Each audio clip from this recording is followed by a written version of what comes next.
Adapun kesalahan-kesalahan yang dianggap benar atau dikhususkan sebelum menyambut atau sebelum datangnya bulan suci Ramadan.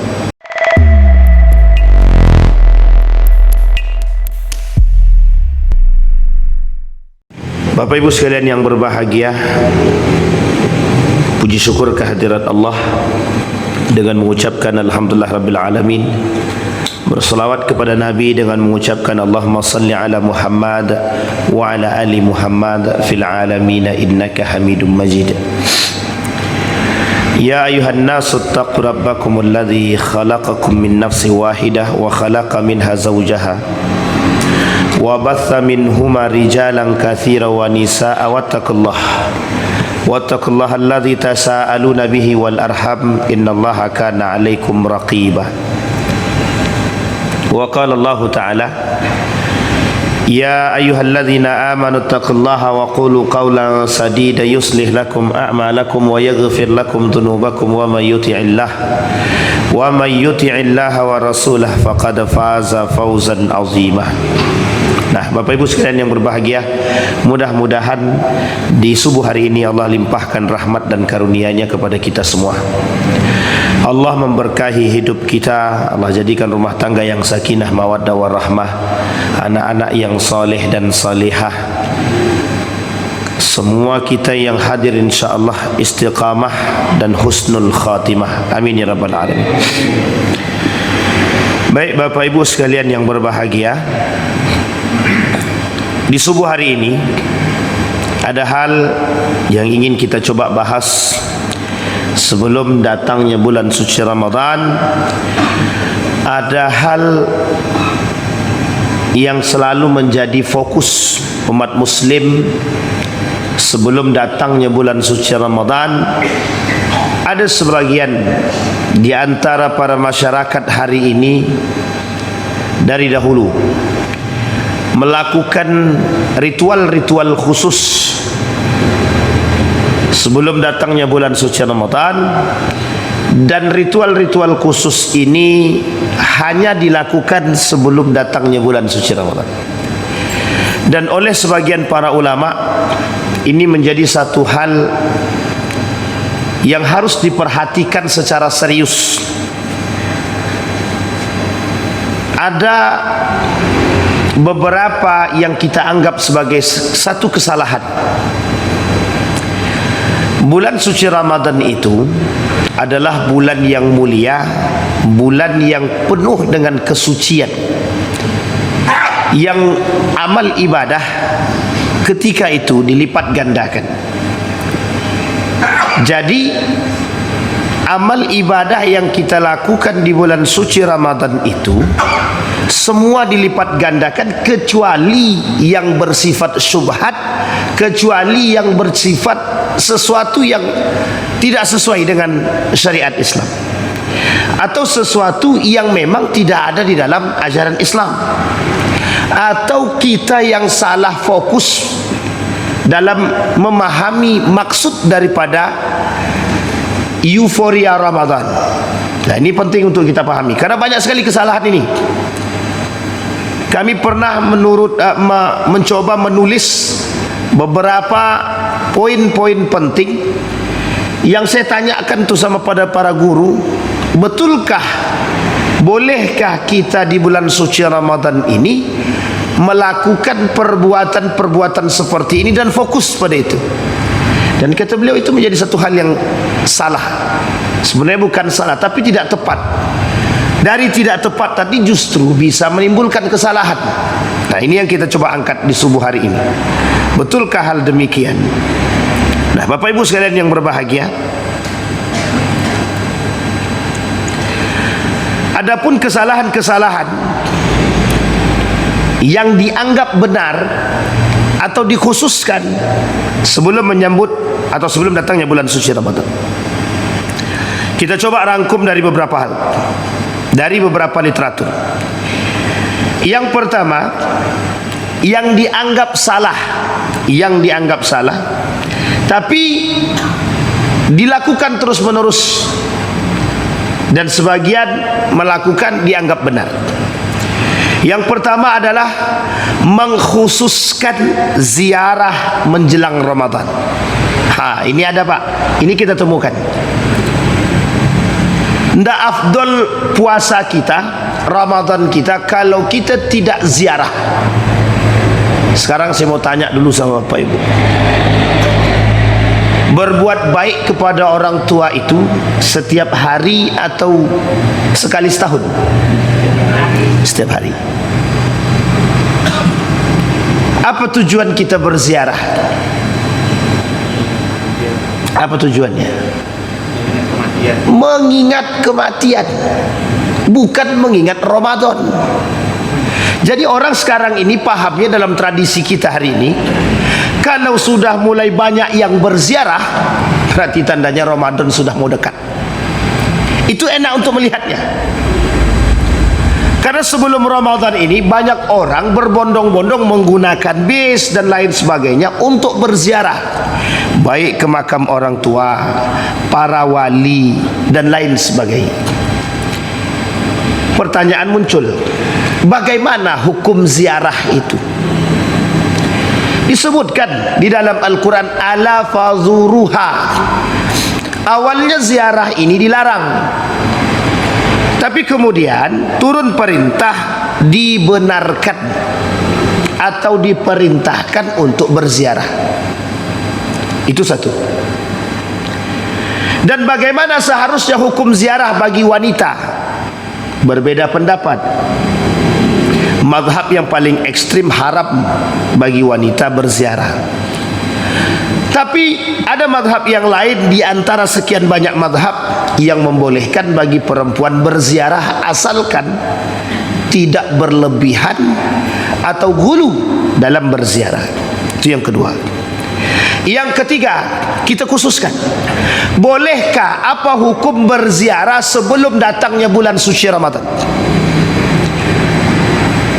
Kalau ini dipandang dalam tradisi atau menjadi sebuah kebiasaan, maka para ulama mengatakan tidak ada masalah.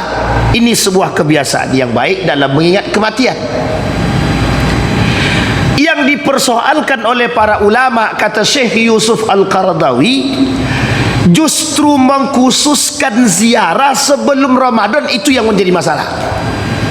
Sampai di sini paham Bapak Ibu? Kita ambil contoh. Apa hukum baca Yasin setiap malam Jumat?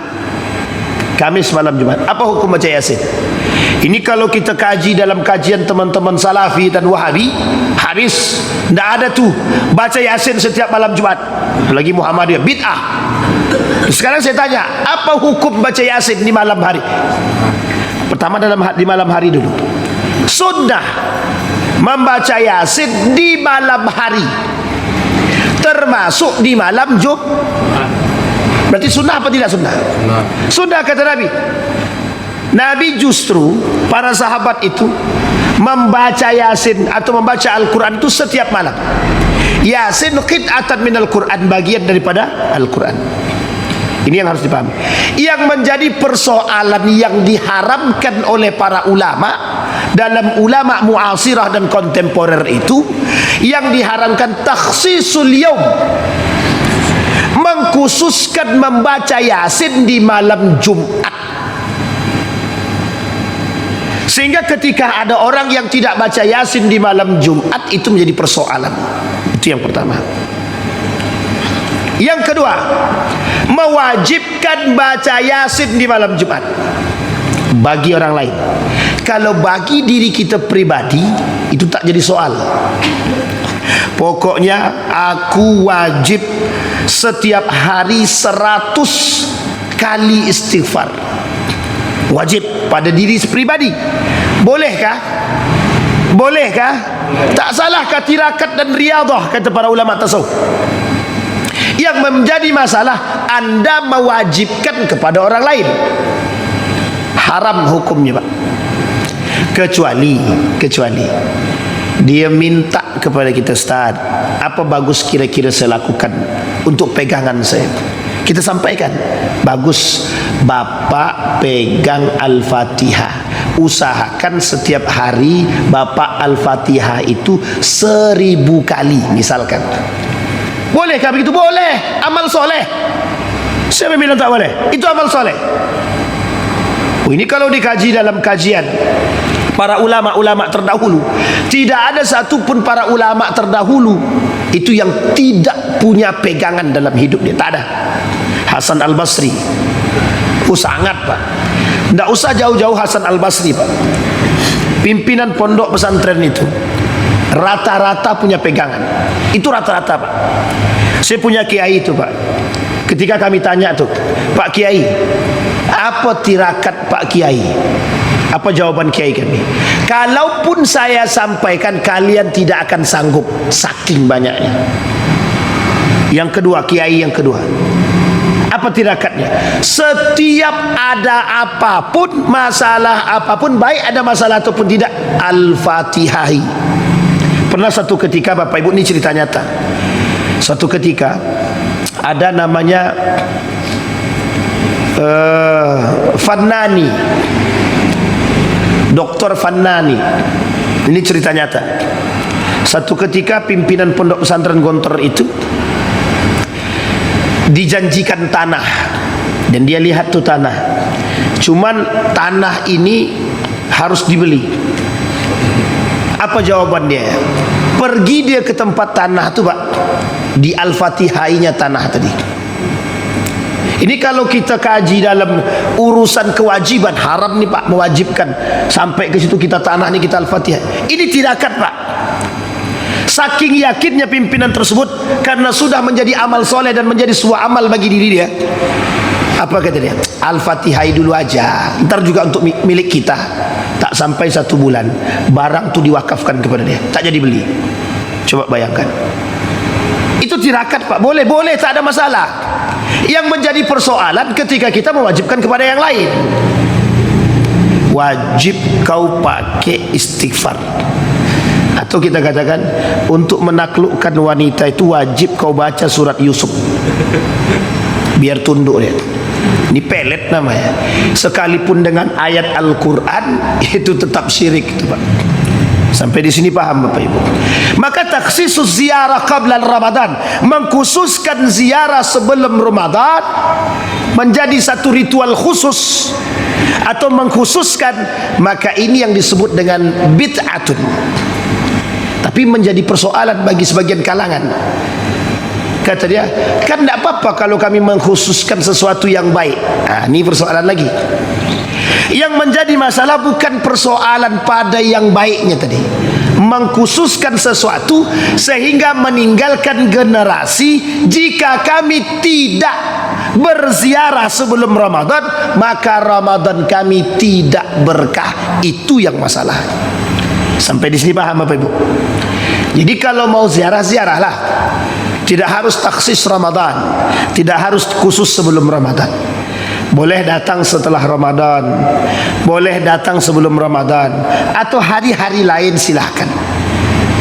Bahkan Bapak Ibu, perintah berziarah itu harus sering-sering kita lakukan. Ketika kita ni tidak tahu Bapak Ibu, kita ni manusia yang terlalu banyak dengan maksiat dan dosa, maka sering-sering berziarah. Kenapa sering-sering berziarah? Sering-sering mengingat kematian, biar kita ni sadar. Kata para ulama, kematian itu nasihat. Al-mautu nasihah. Jadi nasihat terbaik bagi orang bermaksiat itu cuma satu, mati. Mengingat kematian. Kalau dengan mengingat kematian dia juga tidak bertobat, berarti harus dengan apa lagi diingatkan, dimatikan langsung aja. Nah, itu lebih baik. Bisa dipahami Bapak Ibu? Baik. Ziarah taksis, ziaratul qabri qabla Ramadan. Ini mengkhususkan itu tidak baik. Sehingga para ulama membagi ini dalam 3 hal. Satu dianggap sebagai bid'atun, yang kedua dianggap sebagai syubhat, yang ketiga ada yang menganggap mubahun, dibenarkan. Tapi saya Bapak Ibu berpedoman pada 2 hal. Mengkhususkan sesuatu terhadap orang lain dalam bentuk amal ibadah apapun yang selain daripada yang sudah tertera, maka itu tidak dibenarkan. Karena al-aslu fil ibadah at-tahrim. Asal hukum ibadah itu pada asalnya hukumnya haram atau at-tauqif, kecuali ada dalil yang membenarkan. Ini persoalannya Bapak Ibu. Baik, itu yang pertama. Yang kedua, taksis, bukan taksis, padusan. Apa padusan? Orang Jawa mana? Jawa bang? Oh, tidak nampak dari Jawa. Padusan, ada yang tahu Bapak Ibu padusan? Padusan itu mandi besar. Sebelum datangnya bulan suci Ramadan, pokoknya wajib mandi besar. Tahu maksudnya wajib mandi besar? Wajib mandi wajib. Wajib mandi wajib. Gimana coba bahasanya? Kalau bahasa Jawanya padusan. Adus itu artinya mandi. Nah, kalau tambah dengan padusan jadi mandi wajib, mandi besar. Orang sebelum melakukan ibadah umroh ada namanya mandi ihram. Hukum mandi ihram itu bukan wajib, sunnah. Tapi kalau ada yang mewajibkan, pokoknya wajib mandi ihram sebelum pakai pakaian ihram, itu hukumnya dah haram. Dah salah tuh. Ini sama Pak. Orang yang menganggap kami ini kan kotor, maka kami perlu mandi besar. Mandi besar ini harus dipahami dulu, mandi besar seperti apa. Satu harian dia mandi, atau pakai tempat yang besar dia mandi, atau mandi di kali ataupun mandi di sungai. Yang dimaksud dengan mandi besar di sini mandi wajib untuk membersihkan diri, bukan mandi beli mau. Bahkan ada yang mengatakan kepada kami tidak sah berpuasanya seseorang jika belum mandi beli mau. Kalau ada yang mengatakan begini, itu ya sesat. Berani saya katakan sesat itu. Masa tidak sah pula Ramadan seseorang sebelum dia mandi? Orang tak mandi pun masa tak masalah? Hukum mandi ini apa Pak? Hukum mandi ini mubah. Bisa jadi sunnah Pak Ustaz? Bisa. Hukum mandi jadi sunnah jika diniatkan karena Allah. Mandi sebelum Jumat sunnah. Mandi sebelum ibadah sunnah. Kalau diniatkan karena Allah jadi sunnah. Tapi kalau kami tidak niat, Ustaz mandi begitu saja mubah, silahkan. Tapi kalau kami mandi di dalam itu tak keluar-keluar, Ustaz, dicurigai. Mandi apa mandi? Sampai di sini paham Bapak Ibu? Maka kata para ini Bapak Ibu, nanti saya kesimpulkan di akhir, karena ini persoalan pada yang di akhir nanti. Sehingga kata para masyarakat, kalau dia tidak mandi bersih, tidak afdol puasa dan Ramadannya. Ini juga kami temukan Pak. Satu ketika kawan saya bertanya sama saya, Wan, keras betul lah keluarga saya nih. Kenapa begitu? Masa kami diwajibkan kepada anak-anak semuanya wajib kalian mandi wajib? Kalau kalian tak mandi wajib, kalian masih kotor, tidak ada bersih-bersihnya. Persoalan bersih di bulan menjelang Ramadan itu bukan bersih fisik saja, bersih hati juga. Kalau cuma bersih fisik saja, hati tak bersih juga tidak ada gunanya. Sekarang saya tanya, mending mana? Bersih hati sebelum Ramadan atau bersih fisik? Ya dua-duanya lah, masa tak mandi-mandi Pak? Maka Bapak Ibu, dalam aspek sejarah kerajaan Melayu, kenapa timbul mandi belimau itu sebenarnya tujuannya memberikan semangat untuk berpuasa dan kebahagiaan dalam menyambut bulan suci Ramadan. Sehingga kita ini perlu wangi. Nah, isyaratnya perlu wewangian, berwangi-wangian sebelum atau berbersih-bersihan sebelum datangnya bulan suci Ramadan, karena bulan ini suci. Jadi untuk mengharapkan kedatangan atau untuk menyambut bulan suci yang sangat suci ini, kita perlu suci. Ini kalau dalam tradisi Jawa begini. Loh, Bagaimana kita bisa bertemu dengan orang yang suci sementara kita tidak suci? Sampai di sini paham? Bagaimana Allah mau terima kita? Allah ini suci, bersih, sementara kita tidak bersih. Kira-kira bisa tidak dicampur antara yang bersih dan tidak bersih? Nah, ini ilustrasinya Pak. Maka toharoh itu diartikan mensucikan diri dan badan sebelum bertemu dengan sesuatu yang suci. Nah, itu ilustrasinya Pak. Makanya dilakukanlah mandi besar, mandi wajib. Kalau ini menjadi sebuah kewajiban dan tradisi yang dikhususkan, itu yang menjadi masalah. Sehingga Bapak Ibu, yang ditakutkan oleh para ulama, tradisi ini akan turun kepada generasi. Kita ambil contoh, baca surat Al-Jum'ah, surat sajadah di hari. Kalau tidak ada penjelasan kepada para generasi dan masyarakat, niscaya surat sajadah akan menjadi sesuatu yang wajib dilakukan oleh para generasi yang akan datang. Ini kekhawatiran Dr. Mawardi Muhammad Saleh. Dalam satu ceramahnya dia sampaikan di hari Jumat itu, beliau sampaikan ada kekhawatiran. Apa kekhawatirannya? Khawatir orang mewajibkan baca surat sajadah setiap hari Jumat. Pertanyaan itu kembali dikembalikan, apa hukum membaca surat sajadah di subuh, salat subuh di hari Jumat? Ulama bersepakat merujuk kepada hadis baginda Nabi Muhammad SAW, itu hukumnya sunnah, bukan wajib. Yang ditakutkan itu menjadi sebuah kewajiban. Sama dengan tradisi yang kedua tadi, mandi wajib. Tidak usah itu Bapak Ibu. Tangan saya ini patah dulu Bapak Ibu, ditabrak orang. Balik ke kampung, apa kata nenek saya? Kau ini harus mandi limau kau ni, mandi jeruk.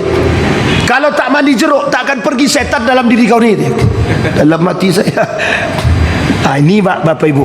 Sehingga Bapak Ibu, mindsetnya para nenek moyang kita dahulu itu sebenarnya tidak salah.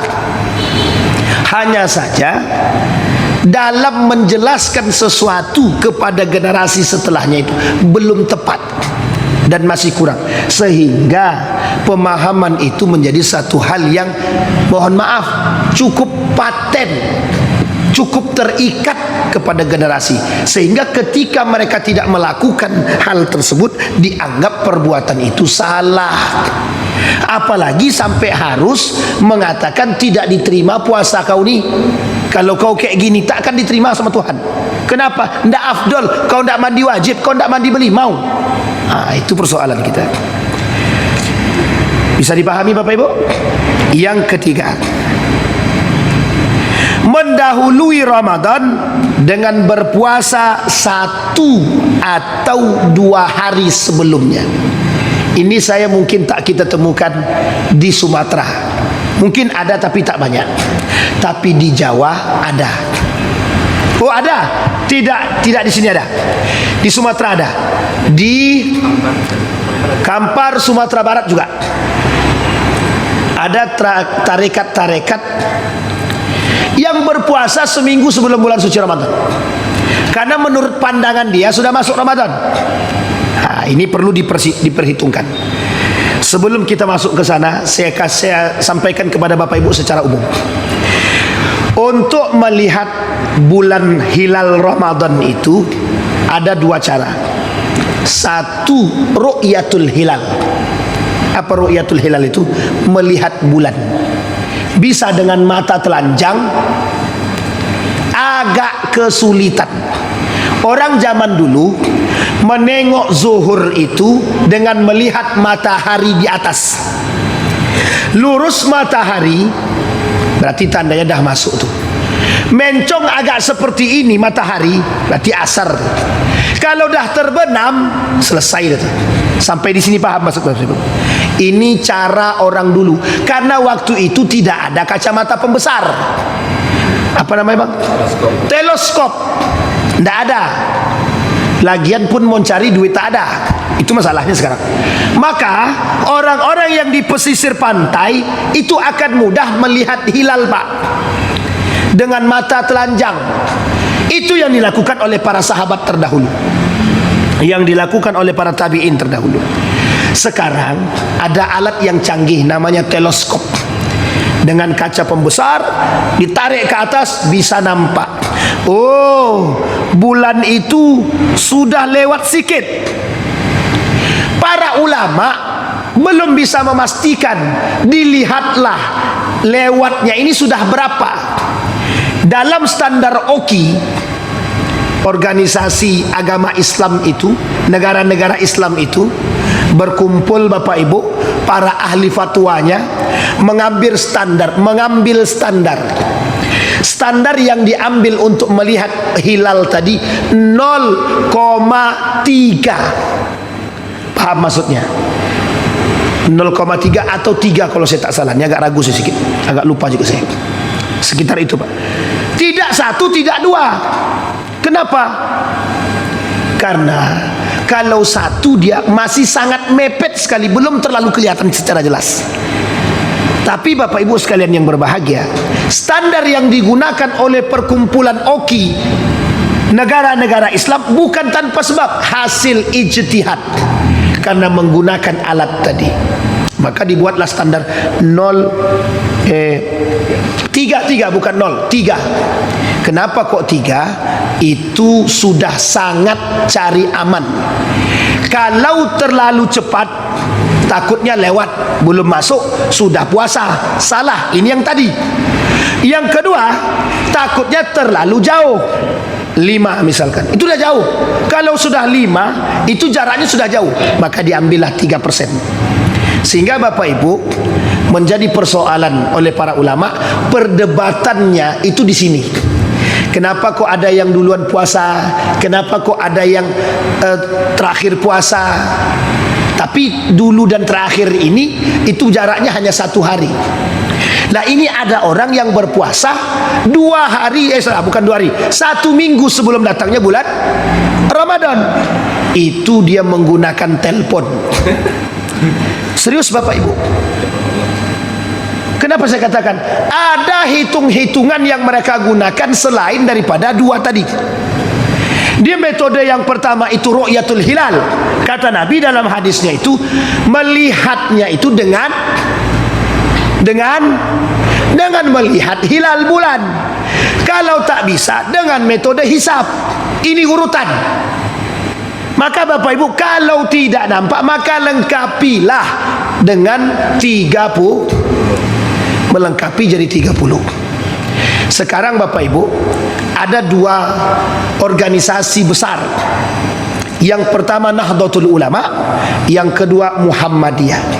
Metode yang digunakan oleh Nahdlatul Ulama sejalan dengan kelompok yang lain, menggunakan metode ru'yatul hilal. Naik ke atas naik ke atas bangunan yang tinggi, siapkan alat teleskop yang bisa menghitung sekaligus, ahli matematikanya untuk melihat bulan tadi. Yang kedua Muhammadiyah, menggunakan metode hisab. Sampai di sini paham? Ada kaitannya, bukan hanya sekedar metode hisab. Ada ahli di bidang ini, namanya ilmu falak. Ahli di bidang ilmu falak. Tidak bisa pak sembarangan. Ridwan tiba-tiba menghitung, oh nanti bulan Ramadannya jatuh di tanggal 5 Maret misalkan. Tidak bisa pak. Ini bukan hitung-hitungan matematika seperti yang kita lakukan, bukan. Ini harus ada ilmunya. Namanya metode hisab, yang kemudian oleh orang sekarang menggunakan ilmu falak namanya. Nah ini kebetulan diajarkan di pesantren, tapi tidak mendalam, sehingga hanya orang-orang khusus saja yang mau belajar. Nah ini tapi penting bapak ibu. Ini penting nih Pak Ketua, untuk dicarikan pemahaman tentang apa itu hisab, apa itu ru'yah. Penting, harus dijelaskan kepada masyarakat, biar masyarakat itu tidak salah paham. Kok ada yang 3 sebelum 1 minggu sebelum Ramadan kok dia sudah puasa. Nanti sebelum Lebaran sudah puasa. Ada yang puasanya seminggu setelah orang sudah berpuasa, seminggu kemudian baru dia berpuasa. Orang sudah Lebaran, dia besok seminggunya lagi baru Lebaran. Itu ada. Nah, ini persoalan juga. Kita kesampingkan dulu. Nah, apa yang dimaksud dengan mendahului Ramadan dengan berpuasa 1 atau 2 hari sebelumnya? Ini Bapak Ibu, berpuasa sebelum bulan suci Ramadan dengan metode ayang-ayang. Ini saya sampaikan. Metode apa? Metode sendiri, bukan dengan 2 metode tersebut. Tidak dibenarkan. Orang yang berpuasa berijtihad sendiri, menggunakan metode sendiri untuk mencari tahu bulan suci Ramadan, tidak menggunakan 2 hal atau ru'yah ataupun hisab, berarti tidak dibenarkan oleh para ulama. Ini yang dimaksud. Sehingga kata Nabi, janganlah kalian mendahului Ramadan dengan berpuasa 1 atau 2 hari sebelumnya, kecuali bagi seseorang yang terbiasa mengerjakan puasa pada hari tersebut, maka berpuasalah. Itu pemahaman pertama. Pemahaman yang kedua, ada orang yang berpuasa di bulan Sya'ban. Sekarang saya tanya Bapak Ibu, kemarin Bapak Ibu puasa nisfi Sya'ban enggak? Puasa nisfi Sya'ban. Hadisnya ada 2. Pertama, Nabi berpuasa 15 hari di awal Sya'ban. Hadis yang kedua, Nabi berpuasa hampir penuh di bulan Sya'ban. Ada 2 hadis. Hadis yang pertama, Nabi cuma berpuasa di 15 hari awal bulan Sya'ban. 15 hari yang terakhir Nabi tidak berpuasa. Sehingga kata para ulama, tidak boleh berpuasa 15 hari kedua sebelum Ramadan. Sehingga ada yang menghakimi orang yang berpuasa 15 hari terakhir di bulan Sya'ban hukumnya makruh, dibenci. 15 hari kedua. Baik. Pada hadis yang kedua, Nabi berpuasa hampir penuh. Kalau hampir penuh, kira-kira penuh apa tidak? Tidak penuh. Hampir penuh. Berarti lebih atau tidak dari 15? Lebih dari 15. Sampai di sini paham Bapak Ibu? Kemudian ulama hadis ada yang bertanya, loh, kok bisa hadis ini berbeda? Apakah hadis ini kontradiktif? Tidak. Hadis ini tidak kontradiktif. Ulama hadis menggabungkan 2 hadis ini. Digabung Pak, diambil titik tengahnya atau benang merahnya. Yang pertama, disampaikan oleh para ulama, yang boleh berpuasa 15 hari terakhir sebelum datangnya bulan suci Ramadan atau di bulan Sya'ban hanya orang yang terbiasa berpuasa sunnah, baik Senin, Kamis maupun Daud. Sampai di sini paham? Sehingga Bapak Ibu dibenarkan mereka berpuasa. Ini hadisnya yang saya sampaikan tadi. Ini hadisnya. Jika mereka punya kebiasaan berpuasa, contoh abang kita satu nih, terbiasa puasa Senin Kamis kalau tidak ada makanan yang sedap. Misal, terbiasa dia puasa Senin Kamis atau puasa Daud, maka tidak ada masalah Bapak Ibu. Yang dipersoalkan dalam sini ada tradisi. Tengok orang lain berpuasa, ramai yang berpuasa, dia tak pernah puasa, 1 tahun itu tak pernah puasa kecuali Ramadan. Tiba-tiba sebelum datangnya bulan Ramadan, di bulan Sya'ban 15 terakhir tadi, berpuasa dia. Hukumnya makruh bagi orang seperti ini yang berpuasa. Sampai sini paham Bapak Ibu? Itu pemahaman yang kedua. Selanjutnya Bapak Ibu, ulama dari hasil gabungan hadis tadi, silahkan bagi yang ingin memperbanyak puasa sunnah di bulan Sya'ban, karena Nabi berpuasa di bulan Sya'ban cukup banyak. Yang ketiga, Bagi yang pengen puasa silahkan, yang tidak pengen berpuasa silahkan. Maksudnya, bagi yang ingin berpuasa lebih daripada 15 silahkan, yang tidak ingin berpuasa lebih dari 15 tidak ada masalah. Tapi saya tidak mengikuti poin yang terakhir. Saya memahami pada poin yang pertama. Apa itu? Orang yang tidak terbiasa berpuasa di hari-hari tertentu sebelum bulan Sya'ban, maka makruh bagi dia berpuasa di 15 hari terakhir bulan Sya'ban. Sampai di sini paham Bapak Ibu? Baik, itu yang dimaksud oleh Nabi. Karena ketika orang yang berpuasa itu tiba-tiba dia berpuasa, dia tak pernah puasa nih Bapak Ibu, tiba-tiba di bulan Sya'ban akhir berpuasa dia, maka dikhawatirkan ketika masuk bulan suci Ramadan dia justru ada yang bolong puasanya. Kenapa? Tadi sudah mendahului puasa di bulan Sya'ban. Dan ini Bapak Ibu terjadi pada masa tabi'in. Terjadi Bapak Ibu, pernah satu ketika seorang pemuda melaksanakan puasa sunnah di bulan Sya'ban, yang hari-hari sebelumnya dia tidak berpuasa. Sehingga kata para ulama pada saat itu, kata seorang ulama tabi'in bilang begini, lah kok Ramadannya bolong?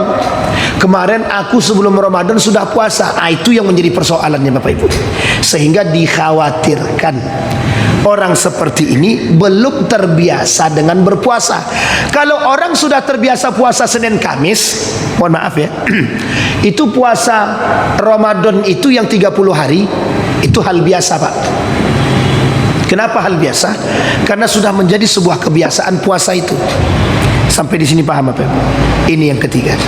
Maka kata Nabi dalam hadisnya, man shamal yawma alladhi yushakku fihi faqad asa Abul Qasim sallallahu alaihi wasallam. Kata Nabi dalam hadisnya, barang siapa berpuasa pada hari yang diragukan, maka dia telah mendurhakai Abul Qasim. Siapa Abul Qasim itu? Rasulullah sallallahu alaihi wasallam. Hadis ini diriwayatkan oleh Abu Daud dan Tirmizi. Apa maksudnya? Nabi termasuk orang yang tidak berpuasa di 15 hari terakhir. Sehingga jika ada orang yang berpuasa di 15 hari terakhir, apa tak lagi dia ambil di 2 hari terakhir sebelum datangnya bulan suci Ramadan.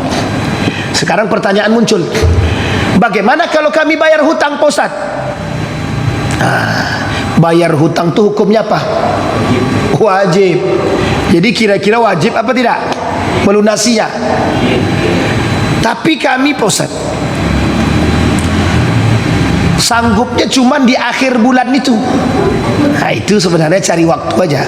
Karena pas momen Masjid Jamiatul Zaidin lagi makan kambing aja, makanya dia puasa. Kalau puasa wajib Bapak Ibu, tidak ada persoalan, boleh dilakukan kapanpun, yang penting bukan di bulan suci Ramadan. Kalau puasa yang tadi kita ketinggalan atau bayar hutang, silakan. Kalau dianjurkan oleh para ulama, bahkan sebagian kalangan itu mewajibkan membayar hutang itu sebelum datangnya bulan Ramadan yang akan datang. Ini bentar lagi nih mau Ramadan. Yang belum bayar hutang silahkan bayar hutang. Mungkin kemarin dia sakit, mungkin kemarin dia safar dan belum membayar hutang. Makanya Bapak Ibu, enaknya bagi orang yang terbiasa dengan puasa Senin Kamis ataupun Daud, dia tak perlu berfikir bayar hutang. Kenapa? Karena sudah menjadi sebuah tradisi dan kebiasaan bagi mereka berpuasa sunnah, sehingga secara otomatis dia dapat membayar hutangnya dan dia dapat puasa sunnahnya, dapat 2 sekaligus. Maka kata para ulama, puasa saja di hari Senin ataupun Kamis jika ingin bayar hutang. Baik, yang ketiga. Sekarang yang keempat, kesalahan yang sering terjadi. Naumatus shaib ibadatun. Orang yang berpuasa tetapi memperbanyak tidur dalam puasanya, Fatal ini salahnya Bapak Ibu. Fatal. Dari pagi apa kata dia? Ini dalil yang tidak bisa dijadikan dalil. Daripada kami bergibah Pak Ustaz, lebih baik kami tidur. Tidur dia habis sholat subuh sampai bangun dia sebelum asar. Atau kalau sebelum zuhur masih mending lagi. Ini sebelum berbuka puasa. Dengan alasan kalau kami tidak tidur Pak Ustaz, banyak maksiat yang kami buat. Jadi daripada kami bermaksiat, mending kami berpuasa. Seolah-olah tidak ada amal ibadah yang lain lebih baik selain daripada tidur. Orang tidur tuh justru malah semakin membuat lapar. Orang tidur justru semakin membuat lapar. Tidur dari pagi, dari subuh, setelah subuh dia tidur, bangun sebelum zuhur, itu yakin perutnya dah keroncong tuh. Serius Bapak Ibu. Karena orang tidur itu, meskipun kita anggap itu tidur mati begitu, tapi secara tidak langsung itu ada kuras tenaga juga itu. Sehingga nggak tahu tidur itu bisa membuat lapar. Tapi kami tidur tuh Pak Ustaz berharap bermimpi makan. Ada Pak? Ada. Bangun kami dah kenyang Pak Ustaz. Rupanya makan betulan. Bapak Ibu, ini saya sampaikan. Naumatus shaim ibadatun, ibadah. Ini ada hadisnya. Tidurnya orang berpuasa itu ibadah. Kemudian Nabi bilang, wasumtuhu tasbih, diamnya itu bertasbih. Wa du'auhu mustajab wa amaluhu mudha'af. Satu, tidur orang berpuasa ibadah, diamnya orang berpuasa tasbih, kemudian doanya mustajab, kemudian amal ibadahnya dilipat gandakan. Hadis ini dhaif jiddan, lemah sekali. Hadis ini lemah banget. Syekh Al-Iraqi dalam kajian hadisnya, hadis ini lemah. Ada yang paling ekstrim yang mengatakan hadis ini palsu kata dia. Tapi ulama mayoritas mengatakan hadis ini lemah, tidak bisa dijadikan sandaran. Kalau hanya sekedar motivasi bisa. Misal Bapak Ibu habis kerja, capek, terasa lapar, sementara waktu mau berbuka masih ada sekitar 2-3 jam lagi, maka beristirahatlah. Ketika beristirahat tertidur, maka ini yang dibenarkan. Bukan dari pagi sampai petang, apalagi mimpi makan, itu masalah Pak. Sehingga Bapak Ibu, ini akan sering Bapak Ibu temukan. Jangan jadikan dalil daripada kami bermaksiat lebih baik kami tidur. Itu juga bagian daripada maksiat. Kenapa? Maksiat kepada Allah dan Rasulnya kalau menganggap tidur itu lebih baik daripada amal ibadah lain. Kan masih ada baca Al-Quran yang tidak menguras tenaga. Kan ada perbuatan-perbuatan yang lain, membersih rumah dan lain sebagainya. Ini penting Bapak Ibu, karena banyak sekali yang memahami demikian. Anaknya sudah di atas, sudah dewasa, tapi tak berani menegur anaknya. Sehingga mohon maaf Bapak Ibu, bahasa seperti ini bukan keluar dari lisannya orang tua, tapi keluar daripada lisannya anak muda yang sekarang. Maka saya katakan, anak muda sekarang tuh letoy-letoy. Letoy-letoy. Tahu Bapak Ibu letoy-letoy? Lemah-lemah. Bapak loyo-loyo. Tahu Bapak Ibu maksudnya apa itu? Itu disebabkan karena faktor makanan. Makanan orang dahulu, daun Pak. Daun-daun yang segar itu dijadikan ulam. Badannya sehat kuat. Pucuk apa namanya? Lalapannya itu pakai pucuk apa nah? Pucuk ubi. Pucuknya itu diambil. Sekarang enggak, daun ubi yang sudah dikasih kimia itu pula dijadikan sayur-sayuran sekarang. Jadi lebih banyak bahan-bahan kimia yang masuk itu. Sehingga ketika bahan kimia yang masuk itu banyak, akhirnya kita lemah Pak. Itu yang pertama. Yang kedua, memang dasarnya nggak banyak gerak. Anak zaman sekarang Ini saya kasih tahu anak muda zaman sekarang. Karena saya masih muda, saya isyaratkan diri saya sendiri. Mencangkul Pak, cuman 5 menit sakit tangan Pak. Ini anak muda zaman sekarang. Cuma suruh mencangkul, menguburkan kucing. Berapa kali cangkulan paling? Itu badan tuh 1 harian penuh sakitnya Pak. Karena tidak terbiasa bekerja. Kenapa orang zaman dulu sehat-sehat? Yang dicangkul tuh 1 hektar. Coba bayangkan, ini cuma 1 lubang kecil, sudah demam, besoknya tak lagi bekerja. Alasannya sakit lah. Nah inilah penyebabnya Pak. Penyebabnya makanan. Yang kedua, malas bergerak. Maka Bapak Ibu, salah satu penyakit ke depan yang akan nampak dalam generasi kita, malas bergerak. Kenapa? Sudah terlena dengan judi online dan game online. Boleh Bapak Ibu pastikan, coba suruh anak-anak yang suka main game online dan judi online, coba aja.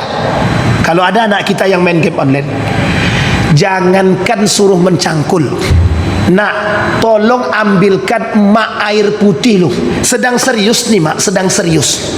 Itu aja tak mau, apalagi suruh mencangkul. Hari gini mak, anak muda kok disuruh mencangkul. Memang disuruh apa lagi kalau tak mencangkul? Bekerja tak mau, cari duit tak mau, makan yang ada.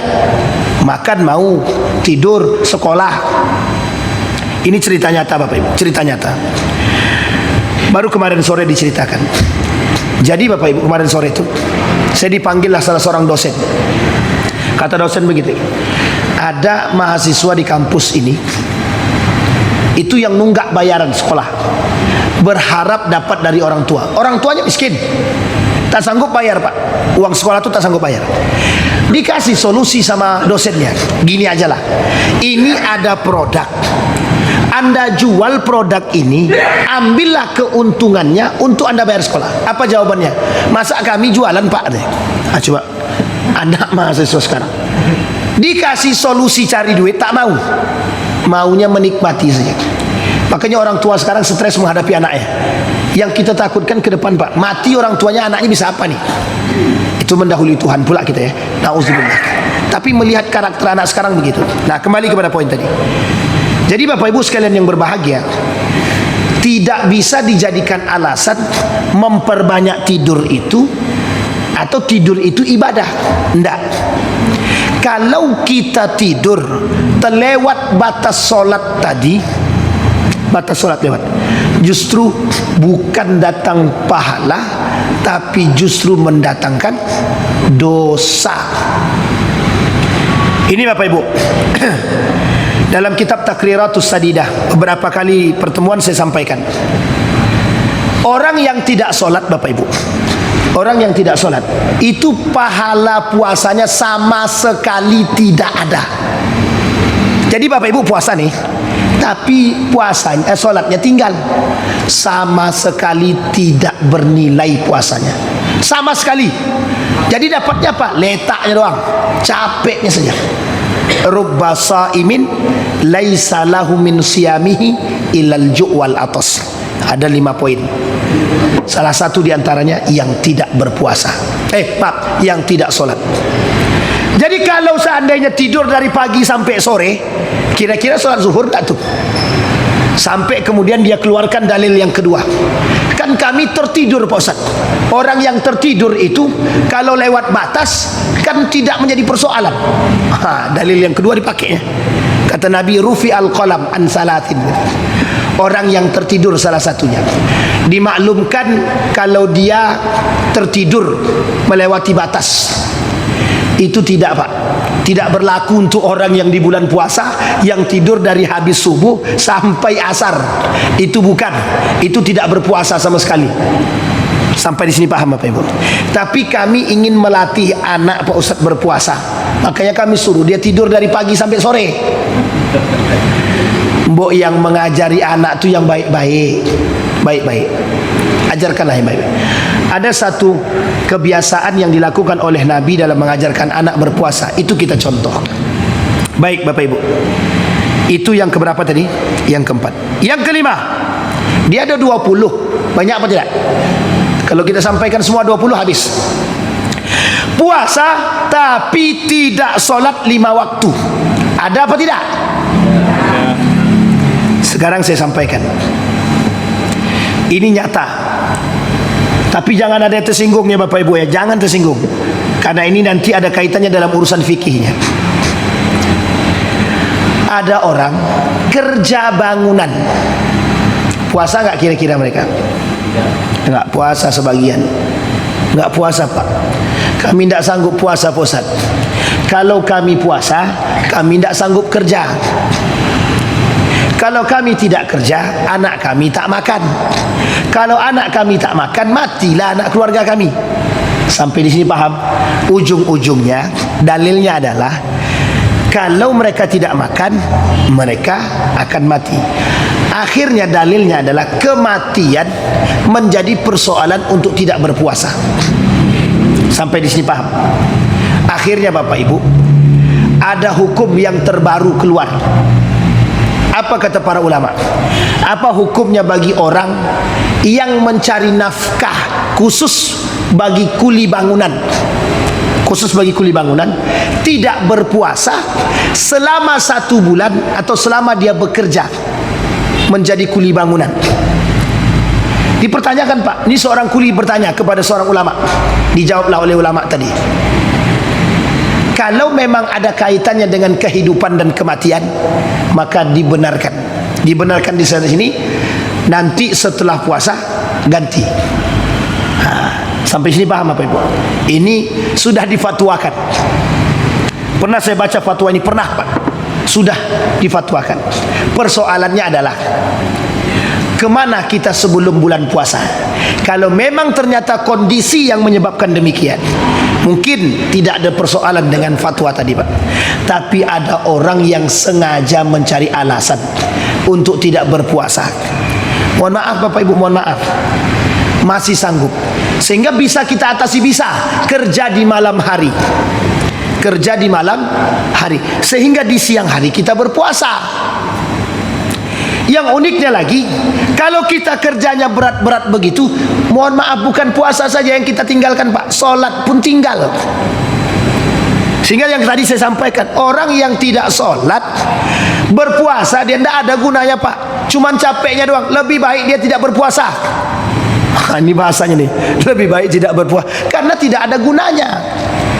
Kenapa kok tidak ada gunanya? Karena orang yang sengaja meninggalkan sholat yang wajib 5 waktu tadi, dia sudah kufur. Kalau dia kufur kepada Allah, apa mungkin Allah terima amal ibadahnya? Habitat a'maluhum, habis Pak Bu semua amal ibadahnya, tidak Allah terima. Sampai di sini paham Bapak Ibu? Bisa dipahami? Baik, itu yang keberapa tadi? 5. Jadi jangan sampai anak-anak kita tidak sholat, apalagi kita. Yang ke-6, fokus pada makanan. Aku berpuasa Pak Ustaz, berharap nanti itu aja. Dia puasa tuh enaknya pas buka itu apa? Oh, jadi Bapak Ibu, pas berbuka puasa dibelinya semua makanan yang nampak tadi. Wah, aku suka bakwan, aku suka semangka, aku suka ini itu. Pas berbuka puasa diminumnya teh yang semua ini sama sekali tak termakan. Saking capeknya berpuasa, malam hari tidur, bangun-bangun sahur. Tak ada orang yang sanggup makan sahur itu semua nih Pak, tak sanggup. Labasi. Ini orang-orang yang berpuasa fokus pada makanan. Yang kedua, pemahamannya. Jadi sengaja Bapak Ibu, dari siang itu, pokoknya malam hari ini suami dan anak-anakku makannya harus enak. Orang puasa tuh fokus pada ibadah, perbanyak ibadah, baca Qur'annya. Ini lebih banyak di pasar daripada, bukan bagi orang yang penjual ya, bagi orang yang rumahan. Dicarinya semua alat-alat nih, sayur kubis, sayur kangkung, sayur ini, sayur terong, sayur kembang kol, semua sayur dibuatnya. Yang dimakan sama sekali tak ada. Ini muskilah Pak. Dan ini menjadi sebuah kebiasaan. Di bulan Ramadan, jangan fokus pada makanan. Kita fokus pada ibadah. Dan ini yang kita tidak inginkan. Sahur yang ketujuh, sahur jauh sebelum sholat subuh. Sunnahnya sahur itu Bapak Ibu, sunnahnya sahur itu sebenarnya mendekati sholat subuh, mendekati sholat subuh. Tapi Bapak Ibu, kenapa ada imsak? Nah, ini biar Bapak Ibu tahu. Ini ada alasan kenapa dibuat pakai imsak begitu. Banyak yang nerobos subuh. Azan subuh berkumandang, dalam lidah dia masih ada makanan. Kalau kita kaji pakai madhabnya Imam Abu Hanifah, kalau masih baru azan pertama, kalau masih azan, masih Allahu Akbar, belum masuk pada asyhadu an la ilaha illallah, itu makanan yang di dalam mulut tak ada masalah, telanlah, jangan dibuang lagi. Itu madhabnya Imam Abu Hanifah. Kalau madhab Syafi'i, masih di sini azan berkumandang, muntahkan cepat. Ini penting untuk dipahami. Karena ini persoalan nih Bapak Ibu, persoalan. Kenapa para ulama ini ada dalam unsur maqasid syariah? Ini menjaga Pak, menjaga ibadah kita juga. Jadi Bapak Ibu, kenapa ada imsak? Dan imsak itu berapa menit? 10. Hah? Lama betul. 10 menit itu Bang, bisa makan kenyang itu, makan besar. Sekitar 5 sampai 10 menit ya. 10 sampai 5 menit. Ada yang bilang 10, ada yang bilang 5 menit. Nanti tengok aja di jadwal imsakiyah. Jangan lama-lama harusnya itu imsakiyah itu. Kalau 10 menit berarti masih bisa kita makan lagi. Jadi pas terbangun, pas pula imsak, masih bisa makan insyaallah. Tapi itu terlalu jauh. Perasaan saya tidak sampai 10 menit. Tapi mungkin boleh tengoklah. Kenapa Bapak Ibu? Ada alasannya, ada. Seringnya para jamaah menerobos salat subuh, menerobos azan subuh. Jadi ketika azan subuh dia masih ngunyah. Kenapa? Ada Pak. Karena ada pandangan kalau masih azan Allahu Akbar dan belum selesai Allahu Akbarnya, masih dibenarkan sampai selesai. Telan ini sampai habis, baru kemudian berhenti makan. Dan itu ada madhabnya, bukan sembarangan. Tapi kita mengikuti madhab Imam Syafi'i. Dalam madhab Syafi'i, azan berkumandang, makanan masih di lidah, muntahkan atau buang, jangan ditelan. Kalau ditelan itu persoalan itu. Apa? Biarkan aja, tahan atau pedas tuh. Berkumur-kumurlah karena ada makruhnya, tapi jangan ditelan. Ini masalah nih. Apa yang dimaksud dengan sholat sahurnya jauh? Tapi Bapak Ibu, ulama berbeda pendapat pada aspek ini. Ada yang sahurnya jam 12, takut nanti tak terbangun. Ada yang sahurnya jam 10 malam, takut nanti tak terbangun. Ada yang sahurnya jam 1. Sekarang Bapak Ibu kita lihat, apa hukum sahur? Wajib atau sunnah? Sunnah. Kita puasa nih ngambil sunnah. Tapi Bapak Ibu, di samping sunnah ada hal lain yang di situ ada. Apa itu? Keberkahan daripada sahur itu sendiri. Itu yang penting untuk harus dipahami. Sehingga kenapa para sahabat berbondong-bondong sahur? Karena ada keberkahannya. Apa keberkahannya? Orang yang berdoa di waktu sahur, mustahil Allah tolak doanya. Artinya apa? Mustajab. Sampai di sini paham Bapak Ibu? Bisa dipahami Bapak Ibu? Terus bagaimana orang yang sahur jam 10? Kalau dia berdoa kemudian mustajabkah? Bapak Ibu sekalian yang berbahagia, ini persoalan sunnah. Kalau persoalan sunnah, kalaupun dia tidak sahur, itu pun tidak dipersoalkan, tak ada masalah. Kalau sahur dapat pahala, kalau tak sahur dia tidak dapat apa-apa dan tidak berdosa. Tapi kalau dia sahurnya dimajukan Pak Ustaz, ya silahkan, tak ada masalah. Dapatkah dia keberkahan? Keberkahan sahurnya tak dapat, tapi poin penting pahala sahur kalau niatnya sahur dapat. Tapi pertanyaan kembali lagi, apakah sahur itu sebelum tidur atau setelah tidur? Saya berpahamkan bahwa yang namanya sahur itu dini hari, otomatis setelah tidur. Nah, kalau dia tak tidur-tidur bagaimana? Ya sahur juga nama yang penting dini hari, Pak. Kalau jam 10 malam tu tak dini hari tu, Pak. Jam 11 malam tu tak dini hari. Lewat jam 12. Maka kata para ulama, makruh dia bersahur sebelum jam 12. Nah, saya mengambil poin ini, Pak. Sebelum jam 12 sahur dia, maka hukumnya makruh. Berpuasa makruh di sini tak ada masalah, Pak. Kalau sebagian ulama lagi mayoritas mengatakan mubah saja. Mubah itu tak ada masalah, dia mau buat saja, tak ada masalah.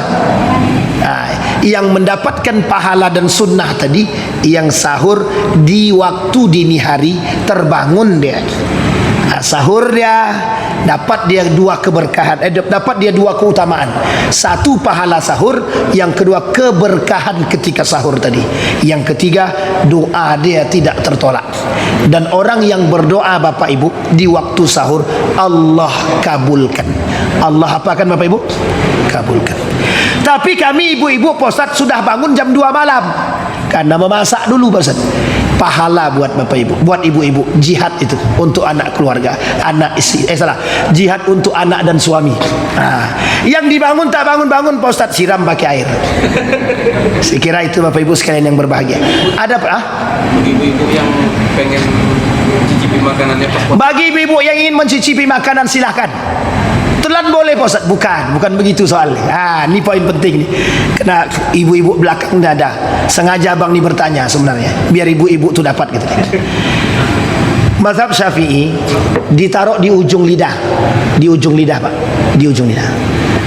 Tapi di ujung lidah ini kan sudah ada sensitif perasa. Ada pertanyaan muncul setelah itu, Pak. Ada. Bagaimana kalau yang di sini sudah mati perasanya? Apa boleh kami telan? Kata dia. Nah, coba bayangkan. Pokoknya dicari celah untuk bisa membenarkan sesuatu yang tak benar. Berbeda pendapat Bapak Ibu. Ulama mazhab Syafi'i khususnya cuma sampai di lidah nih Bapak Ibu. Sampai di lidah nih, kemudian buang. Tapi ada sebagian ulama yang lain, dalam mazhab yang lain itu agak sampai ke tengah, sehingga masuk ke dalam mulut, itu tidak menjadi persoalan. Sampai ada yang mengatakan saking ekstrimnya itu kalau cuma sampai secuil di ujung lidah dan sekalipun termasuk dalam perut, itu tidak dipersoalkan. Tapi kita mengambil mazhab yang paling mayoritas, yang paling aman, mazhabnya Syafi'i. Itu mazhab paling aman. Untuk persoalan puasa, mazhab Syafi'i mazhab yang paling aman. Kenapa? Kehati-hatiannya tinggi. Kehati-hatiannya tinggi.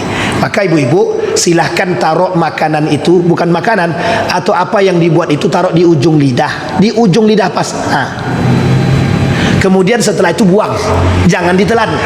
Sodap kata. Ini menjadi persoalan. Tapi kalau pakai mazhab Imam Malik atau mazhab Imam Abu Hanifah, tak ada masalah. Tidak harus diludahkan, tak masalah. Itu persoalan. Baik, ada pertanyaan ibu-ibu? Kalau kami cicipi makanan semua bagaimana Pak Ustaz? Batal puasa ya Bapak Ibu. Bapak-bapak ada pertanyaan? Cukup? Ibu-ibu cukup, kata cukup Ustaz, karena di depan kami sudah ada makanan, kata. Siap.